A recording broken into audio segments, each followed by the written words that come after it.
Well, good afternoon, ladies and gentlemen. Welcome to this briefing session of the Chamber on the new Companies Ordinance.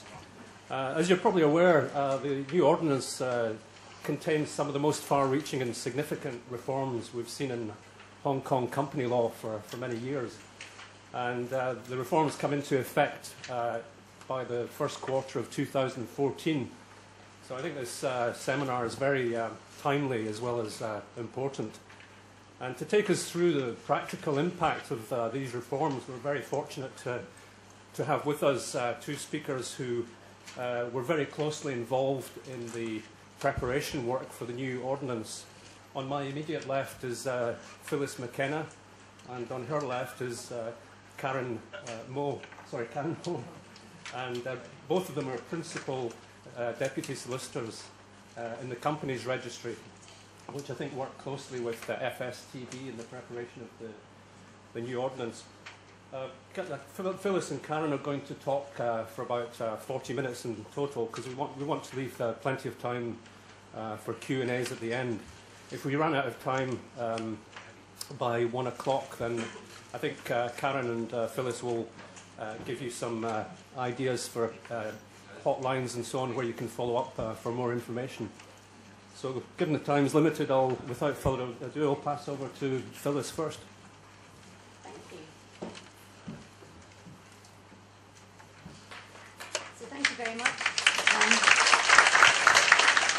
Thank you very much for inviting us to present on our new ordinance, which I'm sure you realise is a huge piece of legislation, biggest piece of legislation ever enacted in Hong Kong, passed by LegCo July last year, July 2012, and the subsidiary legislation was finalised July this year, and we now have a commencement date, 3rd of March. The commencement date has just been gazetted, so that should be the date we commence. Just before we start, this ordinance deals with the live and operating provisions for companies. The winding up provisions and provisions relating to prospectuses are going to remain in Cap 32, which will be renamed the Companies Winding Up and Miscellaneous Provisions Ordinance. And all of the parts which we've rewritten will be repealed on 3rd of March, and the section numbers in Cap 32 for the remaining provisions will remain the same. So we'll have these two ordinances dealing with company law. The structure of the new ordinance, we've divided it into 21 parts. I've set out in the slides the various parts. I'm not going to go into any great detail, but it is quite well structured, easy to find what you're looking for, hopefully. Hopefully easier to get your way around than the current Companies Ordinance, and each part quite confined to the parts, to the subject to which it relates, so quite easy to use, easy to find what you're looking for. The 12 items of subsidiary legislation, again, I've just set them out in the presentation. One that you might be interested in, we've now got a separate regulation dealing with directors' benefits, disclosure of information about directors' benefits in notes to financial statements. So rather than these complicated provisions in the ordinance, we now have this regulation just particularly for that purpose. So quite useful, hopefully again easier to find your way around. The four major objectives of the ordinance, again I'm sure you're familiar: enhancing corporate governance, ensuring better regulation, facilitating business and modernising the law. The next few slides I've just given you some ideas of the initiatives which take the strengthening auditors' rights for corporate governance, for example. I'm not going to go into them in great detail, but just to give you some ideas. Facilitating business, modernising the law. Modernising the law, rewriting the law in simple and plain language. The fact that we have 921 sections as opposed to 357 will give you an idea of how simple it is. So it is a little bit longer, but we do say it's more coherent, it's easier to read, it is actually very user-friendly. So basically, modernising the law, one of the first things I'm just pointing out is under our current ordinance, we've got 8 types of companies that can be formed. I've listed them out. You'll note the last 4 on the list are unlimited companies, which obviously are really quite uncommon vehicles, but there are on the register at the moment, about 14, I think, unlimited companies with a share capital. So we've had to retain that category of company, but we've abolished private and non-private companies without share capital. So they will no longer be able to be incorporated under the new ordinance. Companies limited by guarantee, at the moment we've got private and non-private. We're amalgamating them into one company limited by guarantee. There'll just be one category of guarantee company. So the private guarantee companies at the moment will have new obligations. They will now have to file accounts when they file their annual returns, and they will all be treated similarly to public companies. So this is a change. The registrar will be sending out letters to all of these companies advising them of their new obligations under the new law. So these are companies which will in fact have different obligations even though they were incorporated before the new ordinance. We've also introduced now a definition for public company. At the moment, of course, whilst we all use it, the correct term under our law at the moment is non-private, but we have now put in a definition of public company, which will be a company other than a private company or a guarantee company. So that's another change. So 5 types of companies may be formed under the new ordinance. And I think these are really the companies that we're familiar with. Apart from the unlimited companies, as I say, we couldn't abolish these simply because there are some on the register at the moment, so they will still remain. Another initiative, modernising the law, we're abolishing the requirement for all companies to have a memorandum of association. I'm sure everybody's familiar with the constitutional documents of companies under our law at the moment, which is the Memorandum and Articles of Association. The memorandum traditionally comprising the objects clause, the subscriber's agreement to take up shares in the company on formation, as well as the authorised capital, etc. But with the abolition of ultra vires rule in 97, the objects of the company have become less relevant. Most of the provisions in the memorandum can now be amended. You can amend your authorised capital with ordinary resolution. So we considered that the need to have this separate constitutional document was no longer required. So we have abolished it for all companies under the new ordinance. Companies will now be required to have mandatory articles. These are set out in the new ordinance, sections 81 to 85. And surprise, surprise, these are basically what were the conditions of memorandum before. So the name, they can have objects if they want to have objects, no need to have objects, the capital and initial shareholding on formation, etc. So there will just be one major constitutional document, the Articles of Association. Company may opt to have articles with objects, and they may also state the maximum number of shares that they can issue, but there's no obligation to do this. Bespoke articles, you can still create your own articles additional to the mandatory articles, but we have in the subsidiary legislation prepared model articles of association for the 3 types of companies that will apply by default if they're not excluded or modified. So we've got 3 sets of model articles which will replace tables A and table C under current cap 32. And they will all apply by default. So this is a little bit different. At the moment, Table C doesn't apply by default, so it will change under the new ordinance. Guarantee companies will be treated the same way as company limited by shares in that respect. The model articles for private companies are shorter, more concise, and don't contain a lot of the, for example, retirement by rotation articles, etc., that we think private companies probably wouldn't want. So these articles will apply by default unless other articles are filed. So existing companies, obviously we say we're abolishing the memorandum, but we've got over 1 million companies on our database which already have a memorandum. How do we deal with them? We can't just say that it no longer has a memorandum. We've got deeming provisions in the ordinance. This is section 98, which I've set out verbatim, and basically a condition of the memorandum of an existing company immediately before commencements to be regarded as the provision of its articles, except authorised capital or par value are deleted for all purposes. And that's obviously tying in with the abolition of par, which is the next area that I'm going to take you to. So we're saying to companies nothing needs to be done. The deeming provision should ensure compliance by all existing companies, but it is a good time to have a look at your articles and see if there is anything that you want to change or that you want to adopt. And that will have to be done obviously by special resolution in the usual way. Second initiative under modernising the law, we're retiring the concept of par. I'm sure you all know the nominal value or the par value is the minimum price at which shares can be issued. But it's been accepted for a long time that really it doesn't serve any purpose, this par value. It doesn't protect creditors and it doesn't protect shareholders. And in fact, it was considered it might even be misleading because it doesn't really give any indication of the value of shares, which was a little bit of a misconception. So we're adopting a mandatory no system of par for all companies and retiring the concept of par for all shares, existing companies as well as companies incorporating under the new ordinance. This is in line with international trends. It's already been adopted very successfully in Australia, New Zealand and Singapore without any problems at all. And there's growing acceptance that it is really a better way to go. It's more simple. It creates an environment of clarity and simplicity, and it should be more desirable for the business community generally. No difference between a share of par and a share of no par, both representing just a fraction of the equity of the company. So as a result of the migration to no par, there'll be no par value, no share premium, no authorised capital. All of these concepts will be abolished. This is going to be a big bang. So day one, this comes into effect, section 135, no time to comply.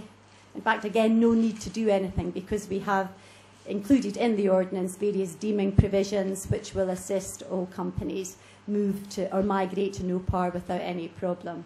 So authorised share capital, as I said, that will be deleted for all purposes, for existing companies, and for companies incorporating, no need for them to deal with authorised capital. They will be required to just give details of actual capital. So share capital will now actually represent the full amount that a company actually receives from its shareholders as a capital contribution. There'll be no share premium account, and there's a deeming provision to provide for amalgamation of the share premium amount with the amount in the company's share premium account. So that will be the share capital with the amount in the share premium. So that will be the total amount in respect of the share capital will just be this one figure, share capital. We are allowing the currently permitted uses of share premium to continue for the balance at the share premium account at the date of commencement. So, for example, to pay up shares which are to be issued as bonus shares can still be done with the amount in the share capital account, share premium account at commencement if companies want to do that. So it might be necessary just to keep a note of the balance if people want to take advantage of this particular transitional provision. Capital redemption reserve on commencement day, any amount standing to the credit, again, just becomes part of the company's share capital. So we say that there'll be greater flexibility to alter share capital in a no-par environment. Company will be able to capitalise profits without issuing any new shares. Basically, the value of the share will just increase. Also, it can allot and issue bonus shares without increasing share capital. The value of each share will just reduce. So it's just this flexibility that comes with taking away the need for all of the different transfers.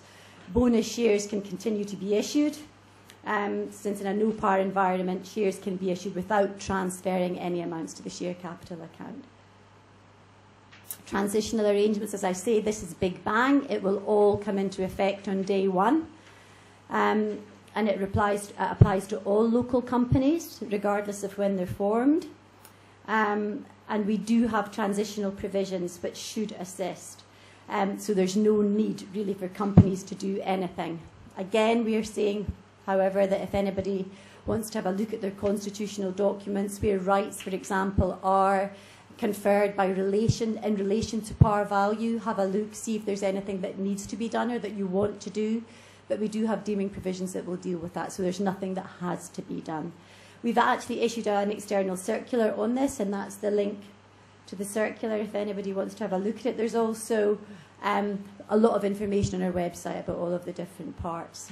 The final area that I want to have a look at is the changes that we've made under the policy objective for facilitating business. So we've got changes in relation to transactions in relation to share capital.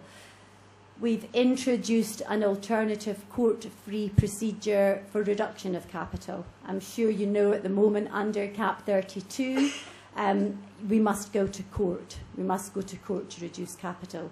So we have introduced this alternative court-free procedure, which hopefully will be faster, cheaper, and it can be utilised by all companies. All of the transactions in relation to share capital are subject to compliance with a solvency test, which I'll let you have a look at the end. So the key features for the court-free reduction of capital, all the directors must sign a solvency statement. There must be members' approval by special resolution. Special resolution must be passed within 15 days of the signing of the solvency statement. There's then a process of notices in the Gazette and newspapers, registration of the solvency statement with the registrar of companies, and then there is a period for any creditor or non-approving member to apply to the court for cancellation of the resolution if they object. After this expiration of this period, the company must file a return with the registrar advising of the result, whether or not there has been a successful challenge, and the reduction takes effect from registration of the return with the registrar. Similar procedure for share buybacks out of capital. So under Cap 32, general rule, company can only buy back shares using distributable profits or using the proceeds of a fresh issue. And there's an exception for private companies, which may fund buybacks out of capital based on a solvency test. So we've basically extended this to all companies. So all companies allowed to fund buybacks out of capital subject to a solvency requirement. Basically the same procedure as set out in Cap 32, but more or less the same as I've just explained for reduction of capital. Same process. Solvency statement, special resolution, notice period, etc. So again, the provisions are quite straightforward, very easy to understand, and hopefully this should be a welcome change. The final area where we've made change is financial assistance to acquire shares.